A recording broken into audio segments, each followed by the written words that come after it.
Functions of American President. First point, executive powers. The President of United States is the chief executive of the government and the head of the state. The President has at his disposal the entire executive branch, which is involved in assisting the chief executive in matters of policy development, program administration, operation coordination, and execution of laws throughout the country. Thus, they are the eyes, ears, and hands of the President. The executive powers of the President are as follows. A. Appointments. The President has the power to make all important appointments, but all such appointments have to be approved by the Senate. The Senate does not interfere in the appointments of the secretaries, ambassadors, advisory committees, members of the senior executive service, and special aides in Schedule C positions. But the appointment of judges of the federal court is scrutinized by the Senate. The President has no time to look into all appointments, nearly 3 million, so he has delegated his power to make appointments to the senators of his party. The President has the power to remove any person appointed by him except judges. The cabinet and other high-profile appointments are given to those who will garner support with certain interest groups. President Clinton appointed a large number of women and minorities to his cabinet to keep up his campaign promise to make his cabinet look more like America.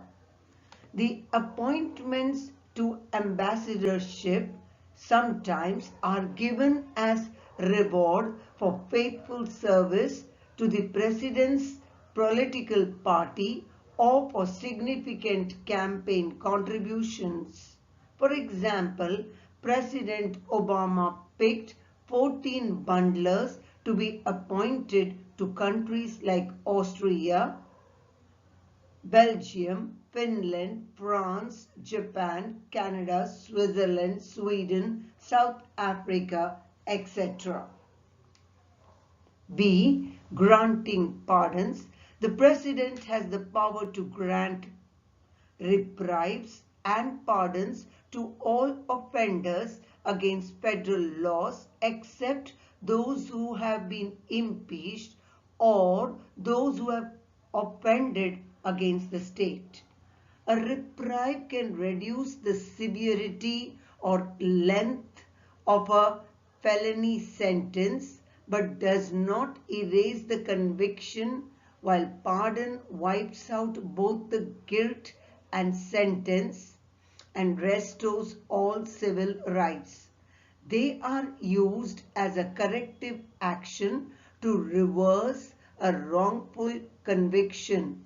For example, President Trump, during his tenure, granted clemency to 237 individuals under Article 2, Section 2 of the Constitution.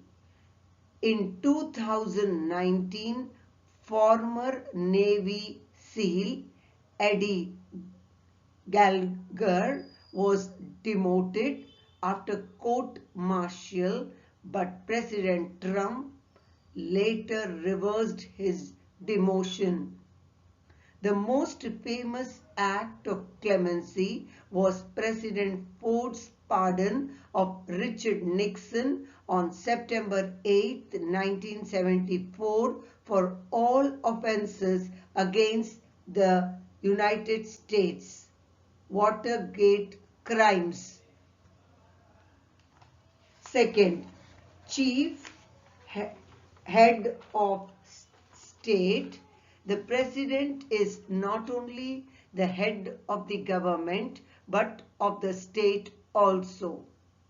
Although ceremonial, the role of the chief of the state makes an important statement to the world about the president as a leader.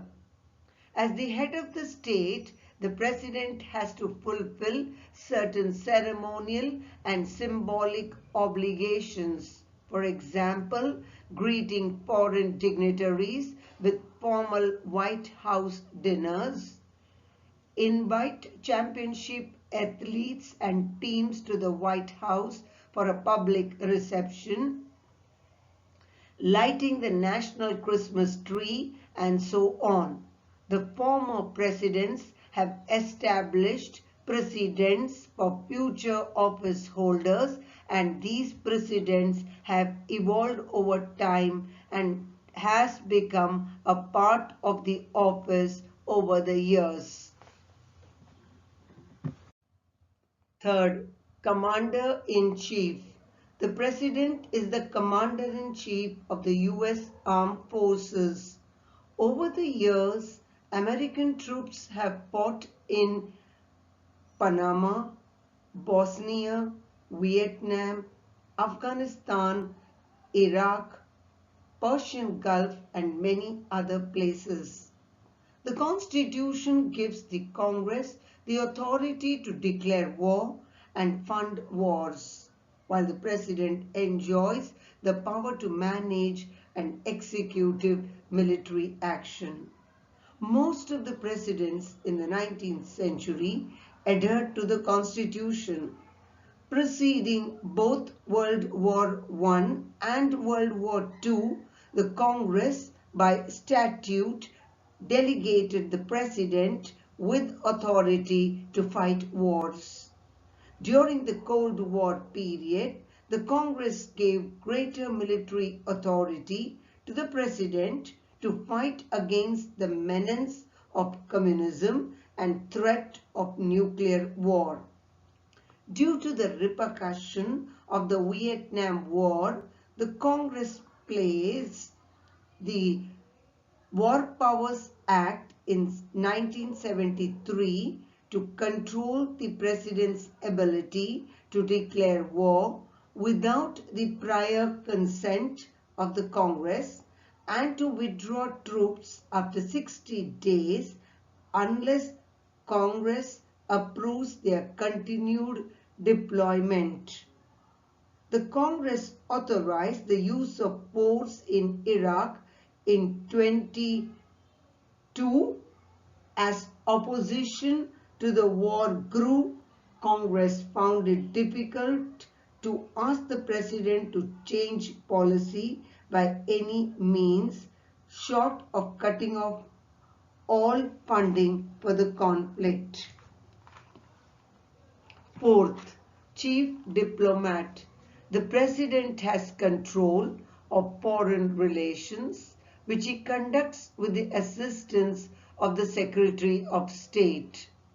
The President negotiates treaties with foreign states, but such treaties require ratification by 2/3 majority of the Senate. The President does not require ratification from the Senate to terminate the treaty. For example, in 2002, President George W. Bush terminated the anti-ballistic missile treaty with Russia. An executive agreement between the President and a foreign country binds the two countries on matters of arms reduction or trade agreements or military commitments.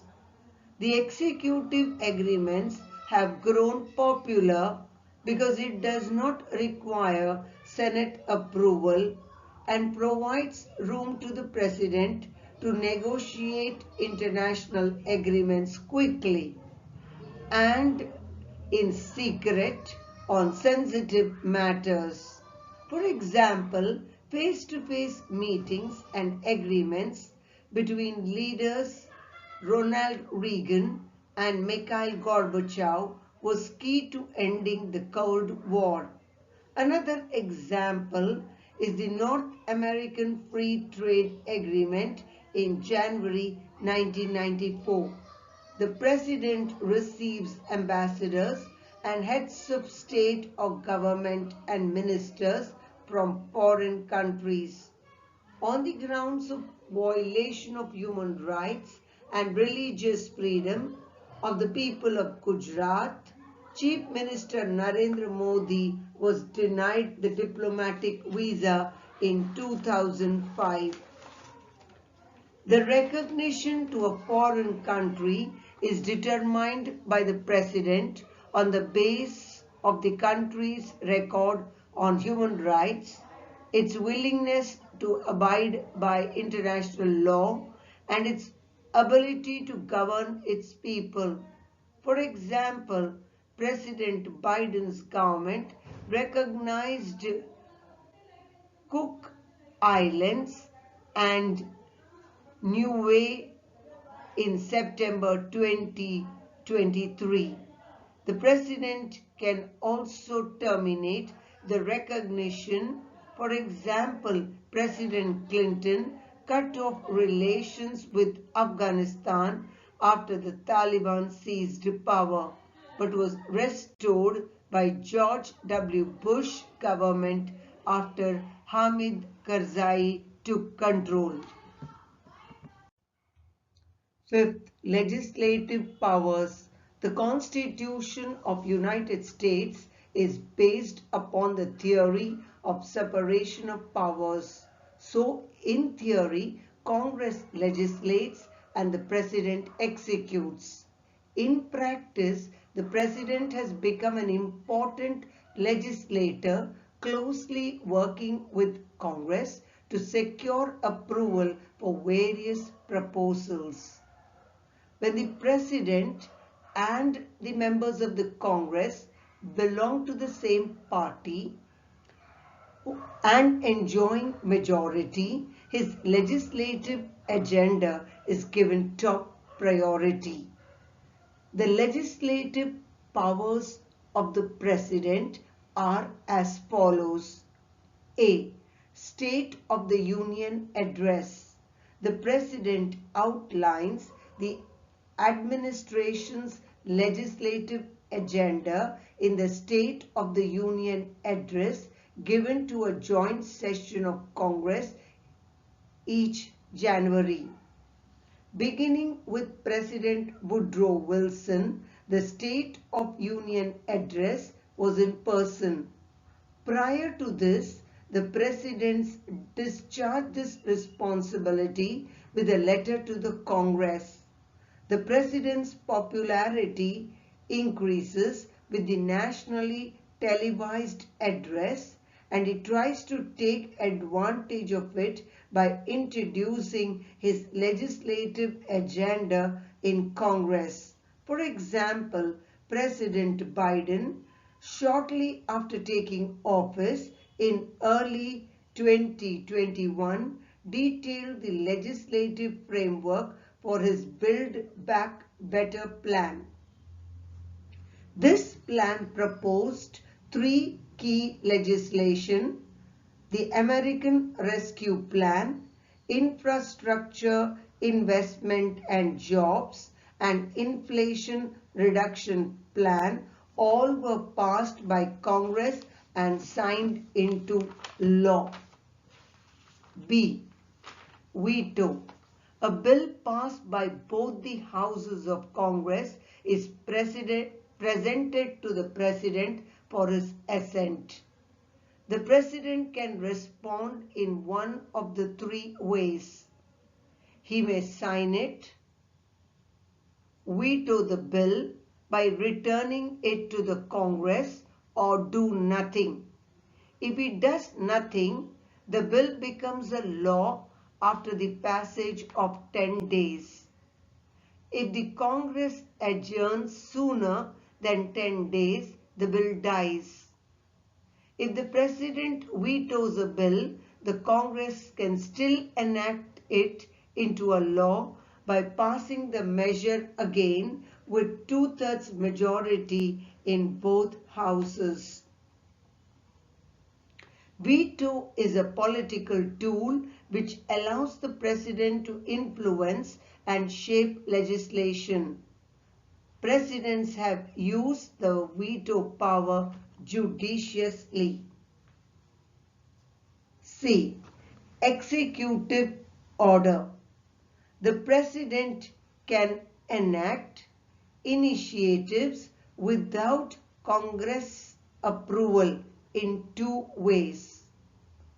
1. President may issue a proclamation ceremonial in nature, such as naming a day in honor of someone or something that has contributed to American society. For example, President Clinton's declaration of federal lands for national monuments. President George H.W. Bush issued a proclamation to honor veterans of World War II. Second, President may issue an executive order which is having the force of law. For example, after the September 11, 2001 terrorist attack, the President George W. Bush signed the executive order creating the Office of Homeland Security within the White House. In August 2014, President Obama announced executive orders aimed at improving the functionality of Veterans Affairs Hospital across the country and to provide other benefits for veterans. D. Extraordinary session. The President can call special sessions of Congress on issues of war, economic crisis, to consider nominations and treaties. For example, President Truman called a session of the Congress to complete unfinished business. In modern times, with Congress always in session, the President's power to call special session is considered unnecessary. The President meets with the congressional leaders to press for passage of bills and calls individual members of Congress to ask for their vote.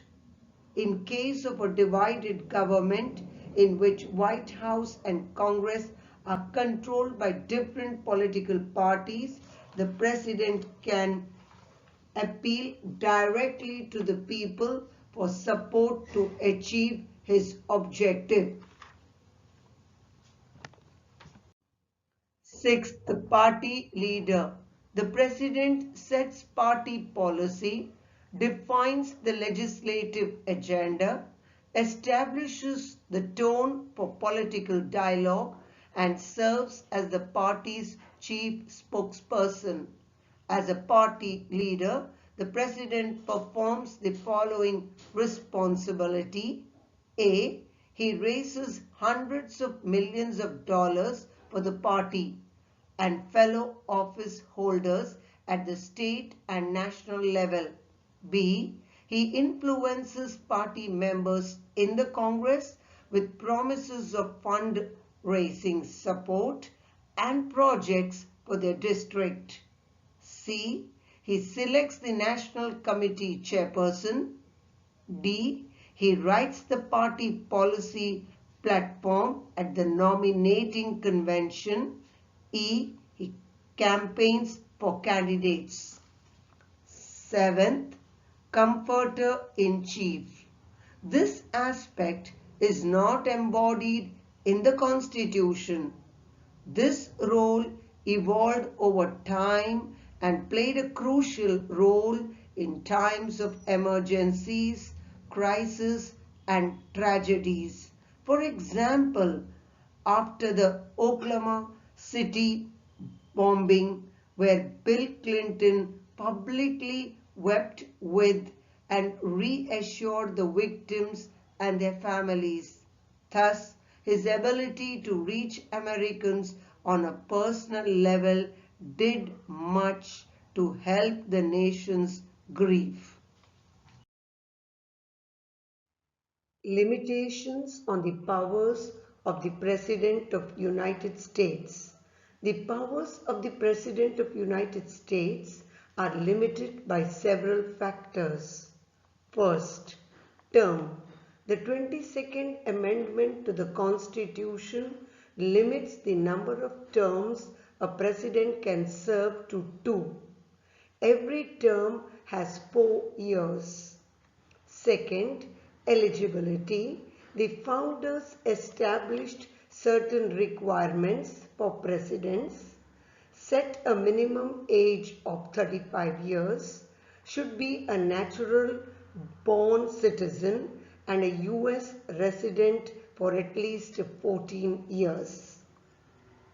Third, checks and balances. The Constitution adopted the principle of separation of powers among the 3 organs of the government, where each organ can check the powers of the others. Fourth, judicial review. The judiciary can declare presidential actions unconstitutional, thus limiting executive authority. Fifth, appointments and treaties. The President appoints officials and signs treaties, but these actions require Senate approval. Sixth, executive orders.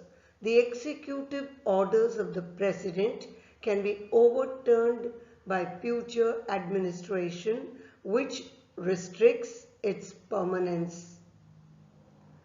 The President has extensive powers, but his powers are limited through the above mechanisms. This keeps his powers balanced and accountable.